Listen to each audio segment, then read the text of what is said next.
Dando continuidade a nossas aulas sobre missão artística francesa e academia brasileira, vamos em frente então no artista que paramos na última aula, Nicolas Tonnet.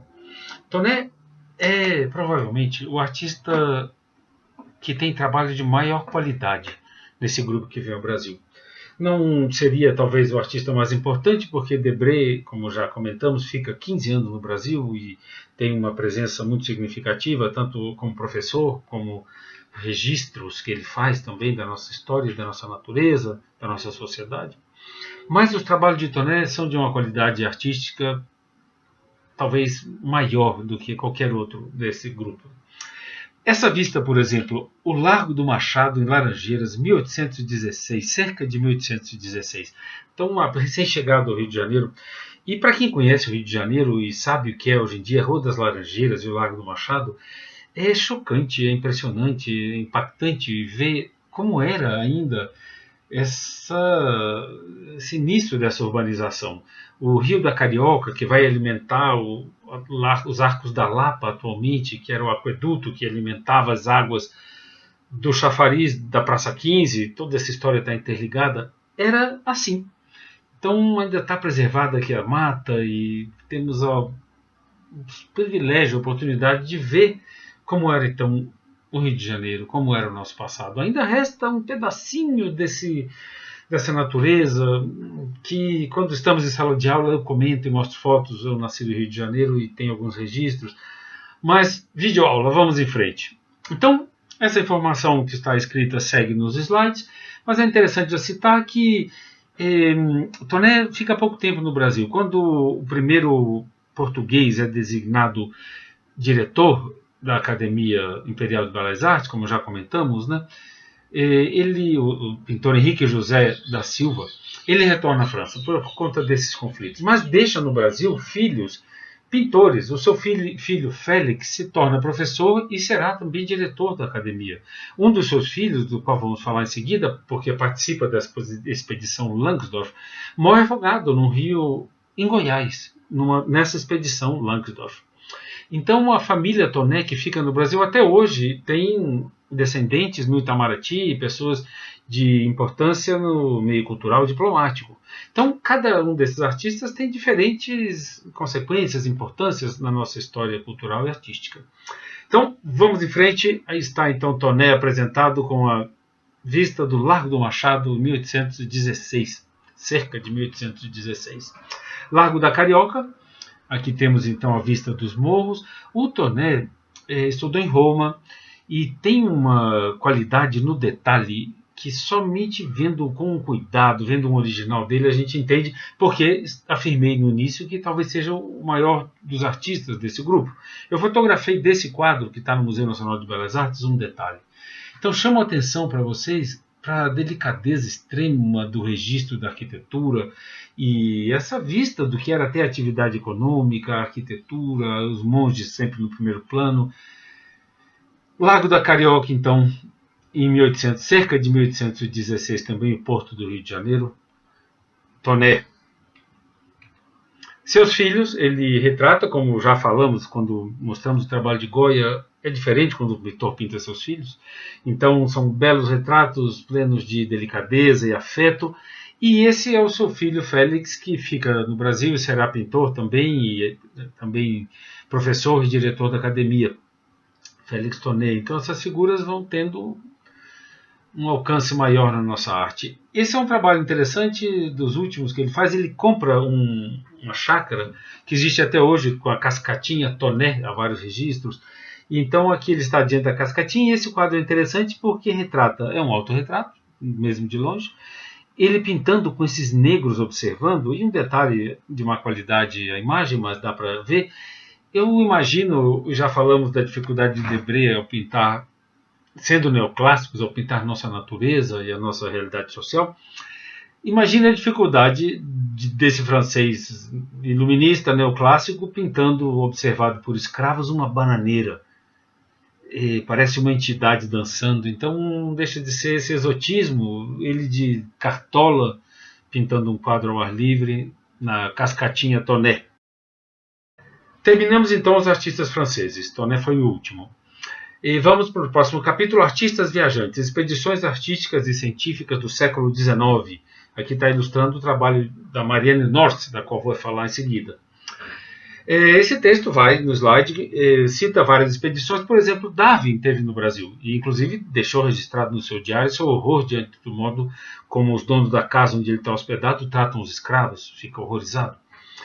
E a expedição que vem com a Imperatriz Leopoldina, com seu casamento, né, com os zoólogos e botânicos, a expedição von Langsdorff, da qual vamos falar, e a própria missão artística francesa, que está fora desse contexto, porque seu objetivo é ficar no país, não é apenas uma expedição exploratória, eles vêm para fundar aqui uma academia.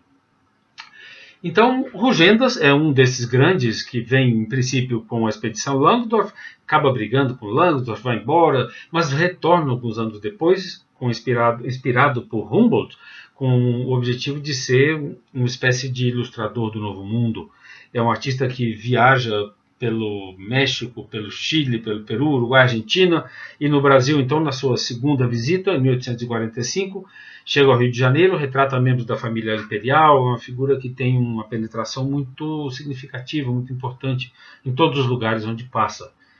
Johann Moritz Rugendas. E aí está, então, alguns dos trabalhos do Rugendas que são parte da nossa iconografia, da nossa história. O registro dessa realidade que, se não fosse esses artistas, seria ainda mais invisível para nós. Muitos registros da escravidão, dos castigos, né, dessa normalidade e dessa miséria. Capoeira, 1835. Aqui a vista do Rio de Janeiro, chama atenção para os Arcos da Lapa, aqui o morro ainda do Castelo e as diferentes classes sociais. É um tipo de registro, além de artístico, científico, antropológico, etnográfico. Aqui temos diferentes espécies de animais, pássaros, árvores, os índios, então tem esse caráter científico também, além de artístico. Aqui, por exemplo, a partir das folhas da palmeira é feita a casa, a ponte, a colhida, as armas, então tem essa qualidade etnográfica. Esse é um encontro interessante entre índios e brancos numa fazenda em Minas Gerais. Vocês imaginam o que era essa entrada nesse território, um encontro com índios, com suas famílias, e é toda a troca de conhecimentos e de saberes, e de negros observando, chamando os índios para chegar perto. É o cotidiano daquele momento histórico. E aí está então o retrato da Imperatriz Teresa Cristina, aos 24 anos, e Dom Pedro II aos 20 anos de idade. Chama atenção para o elemento neoclássico do Palácio e da Coluna, mas a natureza que invade é a natureza da América. Rugendas no Chile, como os alunos sabem, eu cresci no Chile, tenho uma ligação muito intensa com o país, e como infância no Chile eu sei da importância que tem um registro como esse, por exemplo, que está em moeda, em capa de livros de história. É um registro muito significativo, iconográfico da cultura chilena. Um guaso, um camponês com essas árvores típicas, os álamos e uma lavandeira. Hércules Florence é um artista muito interessante. Ele é de origem francesa, mas vive no Brasil sua vida toda e participa justamente da expedição Langsdorff. Esse material é muito interessante porque foi descoberto há poucos anos, guardado num depósito na Rússia, e aí virou o mundo, arquivo da Academia de Ciências da Rússia, então se transforma num material que é exposto. E tem trabalhos, então, de Rugendas, antes de brigar com Langsdorff. Essa expedição é muito mal sucedida. Langsdorff meio que enlouquece, Rugendas briga com ele, o filho do Toné morre afogado, e quem acaba levando a expedição adiante é Hércules Florence, que toma a dianteira e escreve diário e continua registrando. Então, esses registros, né, de científicos e antropológicos, históricos, esses são do Hércules Florence. Tem trabalhos aqui que eu quero mostrar para vocês. Aqui está, do Adrien Toné, que morre na expedição, como já comentamos. Esses trabalhos espontâneos, feitos ao ar livre, a gente sente a espontaneidade, são maravilhosos registros desse cotidiano. Esses são trabalhos também de Toné. Tem um autorretrato dele em algum lugar aqui durante essa expedição. Então, vamos falar de Hércules Florence, que tem uma importância não somente por ter participado dessa expedição. Mas aqui está então o trabalho dele, essa aquarela maravilhosa. Chama atenção para a elegância extrema desses índios. Esses enfeites, estão nus, mas estão absolutamente vestidos, enfeitados. Essas meninas com esses coques, esses brincos, uma elegância, um refinamento muito notável. Como comentamos já falando de Debré, eles estão registrando o que vai desaparecer em seguida. Quando chega o contato, já chega com uma capacidade de extinção e destruição enorme. Então aqui está seus diários com os registros. Esse é o desenho que ele vai então reproduzir nessa figura. Essas pessoas, claro, não estão paradas esperando ele desenhar. Ele faz os registros e depois monta numa espécie de Photoshop aquarelado. Chama atenção nessa maloca onde os brancos estão chegando, essa espécie de cadeiras, esses bancos talvez giratórios, é tudo tão limpo e tão organizado. Os índios ainda estavam num estado de saúde e de pureza muito grande. Então aí estavam os registros científicos, jararaca, peixes, aves. E a importância do Hércules Florence, por mais que pareça meio bizarro, é que ele inventou a fotografia antes dos irmãos Lumière na França. E há registros disso. Então, ele, como está no interior de São Paulo, não tem como ele divulgar e fazer esse trabalho e se transformar em algo importante. O artista precisa do contexto também, o cientista, para tornar o seu trabalho algo que tenha repercussão. Mas ele então vai utilizar esse método, ele anuncia a descoberta da poligrafia, onde ele reproduz com cores as imagens, e vai fazer então diplomas, embalagens de farmácia, ele era farmacêutico também. E para vocês não acharem que eu estou inventando, um site, está lá no arquivo esses links, Projeto Os Criadores. E aqui está Hércules Florence, escrito em inglês. Além de ter sido designer, pintor, historiador, geógrafo, inventor da fotografia no Brasil, Florence foi também fundador do primeiro jornal em São Paulo, no interior do estado, e por aí vai. Então, Hércules Florence, talvez vocês nunca ouviram falar, mas além de artista e ilustrador, inventor da fotografia. Chegamos então a Marianne North, que é uma figura muito interessante. Quando eu estou em sala de aula, eu dou uma parêntese na aula, e vou falar e falo da arte do livro, porque esse livro sobre Marianne North é projeto gráfico do nosso maior artista gráfico, designer de livros, Victor Burton. E chama atenção então quando estamos em aula mostrando o livro para a qualidade do acabamento, do projeto gráfico, onde cada página tem elementos decorativos, a tipografia é extremamente cuidada e sofisticada, e todos os recursos gráficos são utilizados como vinhetas e capitulares. Então aí está Marianne North trabalhando, já vamos falar sobre ela, mas ainda chamando a atenção então sobre o livro. Esse livro, além das imagens, né, e da história e dos registros, essa era uma figura muito interessante. Darwin frequentava a casa, o pai era um membro da Câmara dos Lordes em Londres, e é uma mulher que escolheu nunca se casar. Cuidou do pai até a morte dele e depois viajou pelo mundo por muitos lugares, da América a Madagascar, Índia. Viajou desenhando, uma figura incrível. Então, aqui está a história dela contada. E depois tem partes do diário. Aqui muda o papel, falando novamente sobre a qualidade do livro, onde entra recordações de uma vida, muda o papel e é parte do diário. A família liberou apenas partes do diário dela. Tem alguns trechos que a família não considerou razoável, legal divulgar. Então vamos falar sobre esses trabalhos que são muito modernos, tendo sido feitos em 1830 mais ou menos. Não, 1872 a 73, os 2 anos ela morou no Brasil.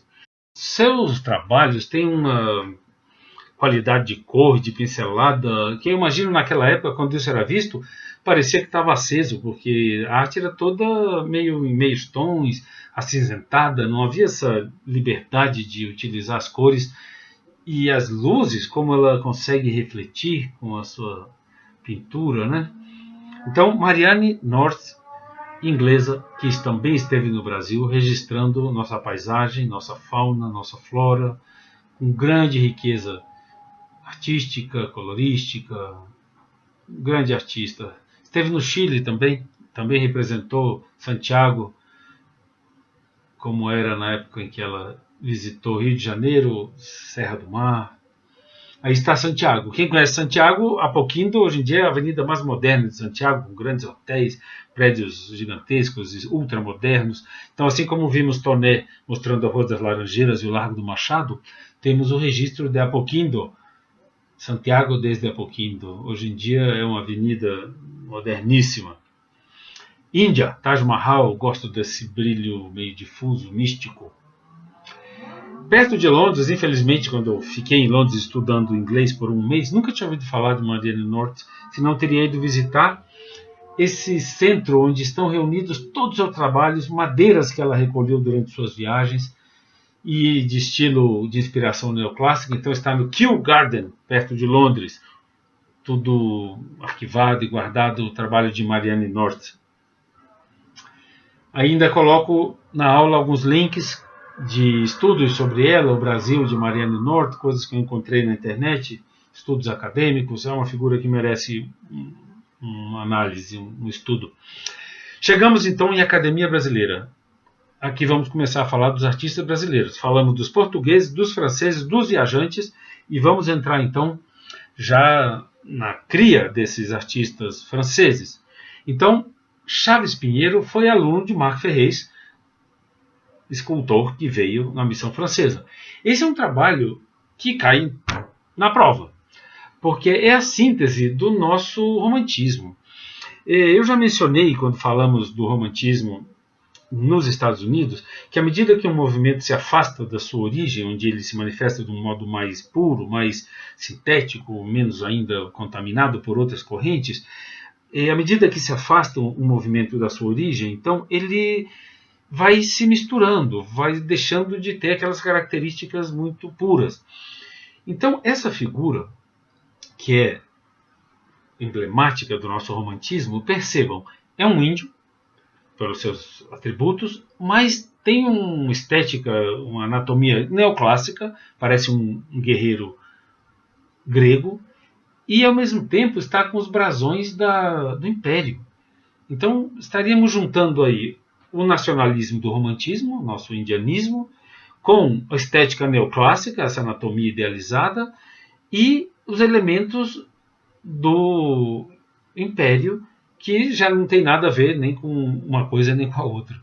Então é uma espécie de síntese de diferentes tendências, romantismo, neoclassicismo, o Império, um exemplo desse ecletismo. Lembram dessa palavra, eclético, que vem de reunião, arquitetura eclética, que mistura diferentes períodos históricos.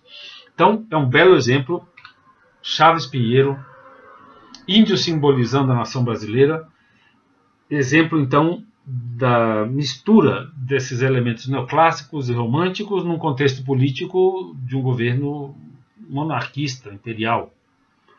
Chaves Pinheiro, então, com vários trabalhos, aqui apenas uns exemplos. Essa aula é muito resumida, como eu já disse, só para a gente apresentar esse trabalho nesse veículo que é a videoaula. Esse é um artista francês que esteve no Brasil, mas eu mostro por conta da beleza e da influência que ele exerceu com seus trabalhos. São alegorias. Aqui Rio Madeira e em seguida o Rio São Francisco. Então aqui se vê novamente essa mistura de escolas. A anatomia neoclássica, o indigenismo é romântico e essa coisa quase naturalista dos animais. Aqui tem uma anta, uma capivara e um tamanduá com umas plantas nativas. Então, essa junção de interesses e movimentos e estilos. Aí está então o filho de Toné, pintado pelo pai, mas já vamos falar dele aqui com seu trabalho artístico. As informações seguem no arquivo. E aí está ele, então, pintando Dom Pedro II aos 12 anos de idade, vestindo o uniforme imperial de gala. Então, novamente, chama a atenção o modo como esses artistas estão incrustados na nossa história. Não fosse o trabalho deles, nós não teríamos imagem, não teríamos esse caráter histórico que é tão necessário para construir uma identidade. Esse é um trabalho lindíssimo que eu tive que escanear de um livro, então essa parte central está fora de foco, eu fiz um Photoshop. É justamente o porto, e aqui a gente vê um movimento aqui de embarque, com essas moças bonitas aqui, esse cavalo sendo puxado para carregar as bagagens dos navios, e lá no fundo me parece ter um desembarque sendo observado aqui por algumas figuras. Isso é o sol da manhã começando a bater no porto. Aqui temos o chafariz, do qual já falamos tanto, o chafariz da Praça 15. Então é um momento histórico, como se fosse uma vista de um aeroporto, onde a atividade de embarque e desembarque está se desenvolvendo, extremamente vivo. Toné, filho, esse trabalho já caiu em provas de vestibular, Enem, Mata Reduzida a Carvão. É o mesmo quadro, aqui está ele inteiro, e dividi ele aqui por conta também que escaneei de um livro, mas a gente vê claramente a destruição da mata reduzida a carvão, do lado esquerdo, e do lado direito a mata ainda com água. É tudo muito atual nessa imagem. Augusto Müller chegou ao Brasil ainda criança, então está aqui como se fosse um artista dos brasileiros que trabalhou no Brasil, ligado ao Brasil, apesar de não ter nascido aqui. Esse trabalho está no nosso livro, é a Baronesa de Vassouras. Então é a necessidade dessa nobreza, dessa classe, reforçar a sua presença, a sua identidade, a sua importância, a sua riqueza, através da arte, certo? Não somente a família imperial, mas figuras importantes e um belo retrato, né, vão precisando e usando o serviço desses artistas para registrar e consolidar a sua importância. Agostinho José da Mota, aluno brilhante, recebeu o prêmio à viagem. A Imperatriz Teresa Cristina lhe encomendava obras. No final da vida tem dificuldades, tem que fazer tabuletas comerciais, anúncios para sobreviver, destino de artista. Mas podemos imaginar o que era registrar essa natureza brasileira, frutas, flores, jasmim, e para enfeitar esses palácios e mansões. Aí está então seu trabalho com paisagens também, registro dessa natureza e desse começo da urbanização. Um dos pioneiros do gênero de natureza morta, frutas brasileiras, caju, banana, mamão. E entre esses pintores acadêmicos no Brasil, então, José dos Reis Carvalho, que também foi professor da academia, entrou logo na primeira turma, quando se criou a academia, foi aluno do Debré. E esse é um trabalho muito notável, porque ele é uma natureza morta, mas esse fundo, natureza morta, como vocês sabem, é uma cena de interior, de flores e frutos, alguma coisa geralmente feito para enfeitar uma sala, não tem um sentido decorativo, mas chama a atenção para esse fundo, então, desse ocre quase abstrato. Não é um céu, não é propriamente uma paisagem, mas há no fundo alguns morros, então é um fundo abstrato, mas é uma paisagem, e a presença aqui de Dom João VI, que de algum modo insere o trabalho num outro padrão histórico. Aqui os navios, né? Uma belíssima natureza morta, muito misteriosa pela qualidade da luz e da cor. Em inglês, natureza morta se chama Still Life, vida silenciosa. É um nome mais apropriado do que natureza morta, porque geralmente tem essa característica de tranquilidade, traduzida pela luz, pela quietude dos objetos. Então, aí está, de José dos Reis Carvalho, natureza morta, com a estatueta de Dom Pedro I, não Dom João VI. Já que estou me corrigindo, vou corrigir uma informação errada que eu dei na última aula. Quando eu cito o gravador Pradier, que faz as suas gravuras, eu afirmo erroneamente que depois dele fazer as gravuras e os desenhos, Debré teria pintado os quadros. E não é assim. A coisa acontece ao contrário. Debré pinta e desenha aquelas imagens primeiro, e Pradier apenas reproduz. Pradier é um técnico, ele executa, reproduz essas imagens criadas por Debré. Então foi um lapso ali, pela sequência que eu mostrei as imagens, acabei informando vocês de algo equivocado.